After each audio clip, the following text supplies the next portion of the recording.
ప్రియమైన సహోదరి సహోదరులకు రూత్ ప్రేయర్ ఫెలోషిప్ ద్వారా దేవుడు ఈ దినం అందిస్తున్న వాక్యము మత్తయి సువార్త 27వ అధ్యాయము 50వ వచనము.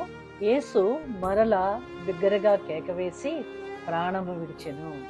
అంతకుముందు ఎందుకు కేకేశారండి? తండ్రి అయిన దేవుడు యేసుప్రభు యొక్క హస్తాన్ని విడిచిపెట్టినందుకు. ఎందుకనగా మనందరి పాపము ఆయన మీద ఉండటం వలన పరిశుద్ధుడైనటువంటి తండ్రి ఆయన చేయి వదిలిపెట్టడం వలన లామా లామా సబక్తాని, నా దేవా నా దేవా నా చెయ్యి ఎందుకు విడిచితివని అరిచారండి. ఇప్పుడు సమాప్తమైనదని చెప్పి విజయోత్సాహంతో తన ప్రాణమును విడిచారండి. మన కొరకు యేసుప్రభు ఈ భూమి మీదకి వచ్చి తండ్రి కృపలో ఈ శుభ శుక్రవారం రోజున మన కొరకు వచ్చిన యేసుప్రభువు ఏ తండ్రి చిత్తాన్ని నెరవేర్చడానికి వచ్చి ఆయన తన పని తను ముగించారో ఈ శుభ శుక్రవారం రోజున ఆ పాప జీవితం నుంచి విడిపించబడిన మనము తిరిగి పాపంలోకి వెళ్లకుండా మన జీవితంలో శుభము కలిగి జయము కలిగి జీవించినట్లుగా మనం నిర్ణయం చేసుకుందామండి.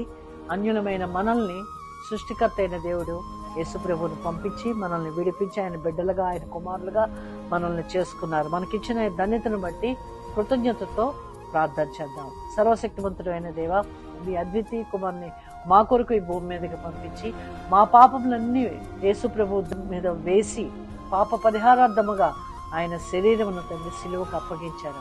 శుభ శుక్రవారం రోజున మాకు జయధ్వనిని కలుగు చేసి మమ్మల్ని విడిపించిన మా తండ్రి, మేము పాప జీవితంలోకి తిరిగి వెళ్లకుండా శుభకరమైన జీవితాన్ని, జీవము కలిగిన దేవుని యొక్క చిత్తములో జయకరమైన జీవితాన్ని మేము జీవించడానికి మాకు సహాయం చేయమని యేసు నామములో ప్రార్థిస్తున్నాను తండ్రి.